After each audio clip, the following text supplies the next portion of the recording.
and welcome back to Pour la Victoire. Today, I'm excited to share with you some tips for making and wearing Victorian petticoats. I'll go over what you need to make a petticoat suitable for the 1830s through the 1860s using historically accurate techniques. This detailed tutorial will guide you through making an easy and versatile mid-19th century petticoat with a few options for embellishments.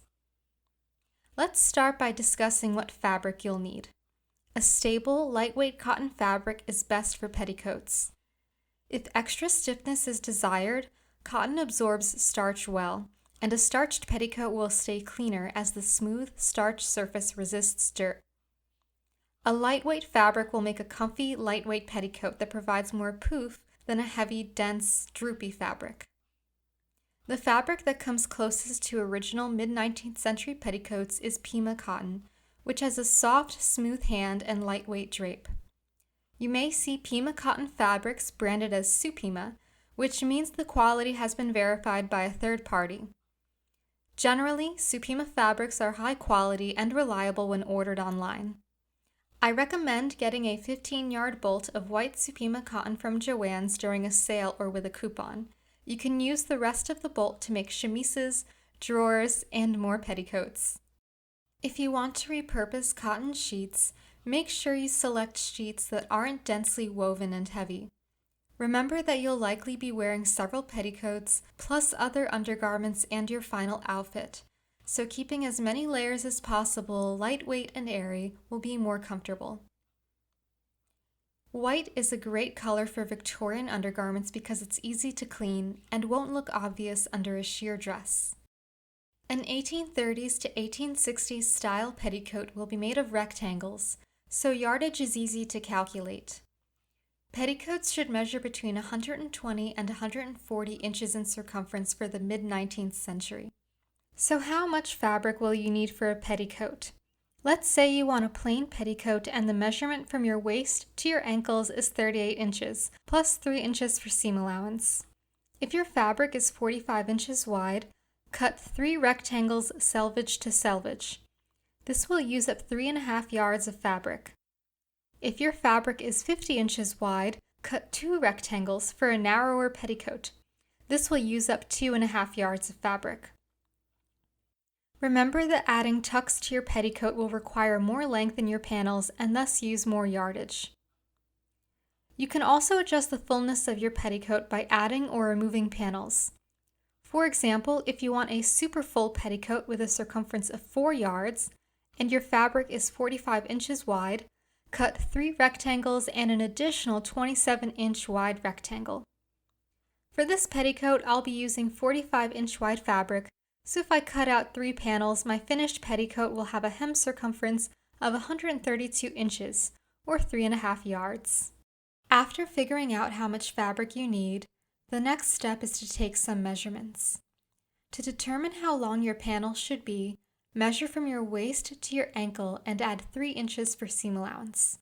Most of this allowance will be taken up by the hem. If you want to add tucks to your petticoat, determine how many tucks you'd like. Tucks on original petticoats appear to be 1/4 inch to 1/2 inch wide. Each tuck will take up double the amount of fabric as the width of the tuck. For the petticoat I'll be making today, I want to copy this amazing example in the Metropolitan Museum of Art that has an insertion band with diagonal tucks. I'll make 8 tucks that are each 1/4 inch wide, so I'll need an extra 4 inches of length on each panel. However, that tucked insertion looks about 5 inches tall, so I'll subtract that from my panel length. The cut panels will measure 38 inches plus 3 inches plus 4 inches minus 5 inches, or a total of 40 inches long. I cut out my 3 panels using a drawn thread to get a straight cutting line. If you're using a modern cotton fabric with rough selvages, cut off the selvages before you sew up your petticoat. If you're using fabric with a narrow, tightly woven selvage, you don't even have to flat fell or finish off the seams. Just stitch the fabric together at the selvages. The best seam finish for Victorian undergarments is the flat fell seam. I seamed up my 3 panels, leaving 10 inches unstitched at the top of one seam. This will become the placket opening later. When sewing petticoats, I recommend working from the bottom up. First sew up the hem, then any tucks or decoration, then the placket, then waistband.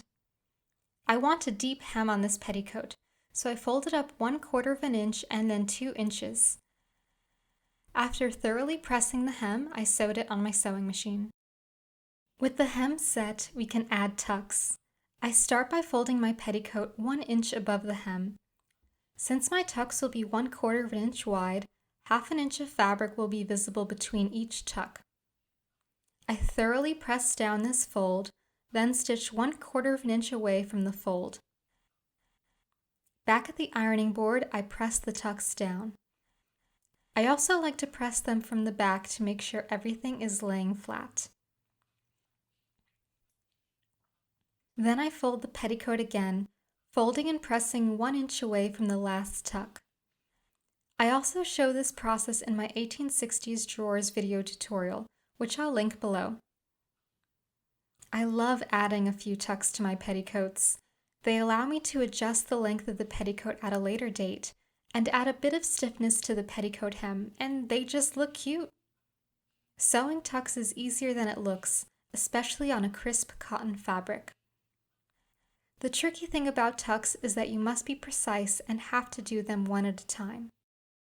To make room for the tucked insertion panel, I left 2 inches of space between my sets of tucks. And to make the tucked insertion, I first made tucks on a yard of fabric the same way I made tucks on the petticoat itself. This was exhausting, but such an interesting feature that I had to try it. I then marked out the cutting lines for the bias strips. Each bias strip is 5.5 inches wide to account for seam allowance. Cutting through the tucked fabric was a bit challenging, as the fabric was now textured and the bias made it a bit stretchy, so I took my time and cut as precisely as I could. Then the bias strips were carefully seamed together so that the joins were hidden underneath the tucks. To achieve this, I lined up my bias strips so that one strip laid on top of the other. I trimmed away the extra tucks on the bottom strip and undid the last pin tuck to free up some fabric. The untucked fabric along the edge of the top strip was folded under, and then the seam line of the top tuck was lined up with the stitch marks on the bottom strip. From the wrong side of the fabric, I stitched the strips together, following the stitching line of the tuck. Then I pressed and trimmed the seam allowances, leaving the seam allowance from the top strip larger so that it could form a small flat fill seam that's hidden underneath the tuck. Another very important step: take a moment to marvel at your couture toilet paper scarf. The next step is a bit nerve-wracking. I sliced the petticoat between my sets of tucks. Then I matched up one long edge of the bias strip with one edge of the petticoat, wrong sides together. This join will be finished with a flat fill seam on the right side of the fabric. I'm using a 1/4 inch seam allowance on the tucked panel and a 3/8 of an inch seam allowance on the petticoat, so I'm offsetting these raw edges. This will save me the step of trimming down the tucked panel seam allowance. After stitching, I press down the seam allowances and fill the seam onto the tucked bias panel. I'm not sure which part of this process was more tedious, but I'm really pleased with the outcome. Another option for embellishing is lace along the hem. If you plan to get your petticoat dirty or need to wash it often, you can lightly tack on the lace so that it's easy to remove for washing. A more secure method of adding lace along the hem is to lay the lace right sides together on top of the petticoat, then whip stitch the lace and petticoat hem edges together. Now it's time for the dreaded placket. I've experimented with a few placket and seam options. An easy method is to fell each seam allowance down along the petticoat opening. A more complex approach is to stitch down the seam allowances of a flat-felled seam. The method I prefer is to use a continuous lap placket. A continuous lap placket is basically a long strip of fabric, twice the length of your opening plus seam allowances. This strip then wraps around the raw edges of the opening. Inserting a placket into a seam can be tricky to visualize, so I'll take you step by step through the process. To start, cut out a strip of fabric that's 20 inches long and 2 inches wide. This includes 1/4 inch of seam allowance. Make a 1/4 inch snip into the petticoat seam allowance. This will help ease the placket in and is very important. This is optional, but if your fabric frays easily, it might be helpful to sew a line of stitches around the bottom of the placket opening, 1/4 inch away from the raw edge. Then line up the raw edges of your placket with the raw edges of your opening. When we spread out the opening, the placket lines up perfectly with it. Pin and sew the placket to the opening, first stitching along one edge to the base of the opening, then stitching along the other edge. For extra security, you can add a dab of fray check to the cut seam allowances and sew a few back stitches by hand along this seam line. You can see how the placket fits into the opening without any creases or wrinkles. Next, I press down a 1/4 inch seam allowance on the other edge of the placket. I press the seam allowances open and optionally, carefully trim a bit of the seam allowance to reduce bulk. Dull scissors are best for this. I then press the seam allowances towards the placket and fold the placket in half, enclosing the raw edges of the opening. Repeat this on the other side of the placket. Then whip stitch the placket down. When you get to the start of the flat fill seam in the petticoat, fold the placket into its final alignment and gently tuck the seam under the bottom fold of the placket. This area can then be reinforced with a few whip stitches. In illustrations in Victorian and Edwardian sewing manuals, continuous lap plackets and seams often have a bit of a crease where the placket meets the seam. Then continue stitching down the placket. When you're finished, the petticoat opening should easily lay flat. Most of the poof of a petticoat comes from how it's attached to the waistband. If your petticoat is pleated to the waistband, it will lay flatter than if it's gathered. And if your petticoat is gathered using a long sewing machine stitch, it will lay flatter than if it's gathered using hand-sewn stroked gathers. Unlike cartridge pleating, stroke gathering doesn't require you to fold down the edge of the fabric to be gathered, although I do find that sewing 2 rows of gathering stitches makes the gathers easier to control. It takes a long time to do, but hand-sewn stroked gathers have several benefits. It's a documentable, historically accurate method, it's an easy way to compress a large amount of fabric, it makes your petticoats delightfully fluffy, and it doesn't require math or formulas. An easy trick for marking your stitches is to put a piece of graph paper under your fabric and mark dots at each 1/4 inch intersection. Then sew 2 parallel lines of stitches by hand, using the dots to guide you. With this petticoat, I tried 1 line of stitches and found it worked out just fine. At this point, I like to mark the petticoat's half point, 1/4 points, and 1/8 points. This will allow us to easily match up the waistband to the petticoat and make sure the gathers are evenly distributed. Before we attach the skirt to the waistband, I want to share some tips on waistbands. An easy way to help get the hourglass Victorian silhouette is to stack your petticoat waistbands. By making the waistband of the innermost petticoat longer than the waistbands of the outermost petticoats or skirts, the petticoats will be stacked on top of each other.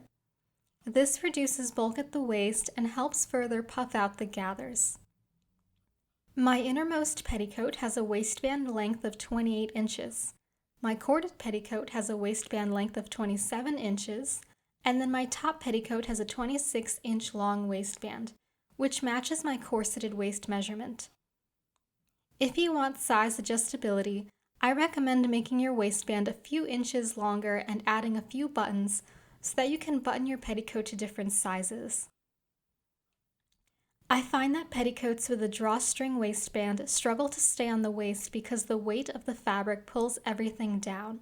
The drawstring finish is kind of bulky, and you don't get the nice poofy gathers of a fitted waistband. For the waistband, I cut out a rectangle that was 27 inches long and 2 inches wide. This includes a 1/4 inch seam allowance all around. To prepare the waistband, I fold and press it in half. Then press in the seam allowances. Mark the half point, 1/4 points, and 1/8 points on the waistband too. Remember that the placket area isn't gathered, so mark where the placket will align to the waistband before marking the points. This is another way in which stroke gathering differs from regular gathering. You'll lay the waistband on top of the gathers, matching up the half, 1/4s, and 1/8 points. From the right side of the petticoat, sew a whip stitch through each hill of the gathers, catching a bit of the waistband on your needle with each stitch. Flip the petticoat to the inside and fold the waistband down to fully encase the gathers. Now whip stitch through each hill of the gathers from this side. Then hem the short edges of the waistband by turning the seam allowances inward and whip stitching along the edge. Finally, sew on a button.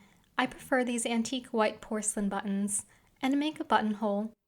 I prefer to use waxed embroidery floss for buttonholes. I have a detailed demonstration of this in my 1860s drawers video. I hope this tutorial is helpful for you. If you enjoyed this video, please leave a like and comment down below. This video is part of the 2022 Costume Symposium, and I invite you to watch the playlists of content created for COSI linked down below. Thank you so much for watching!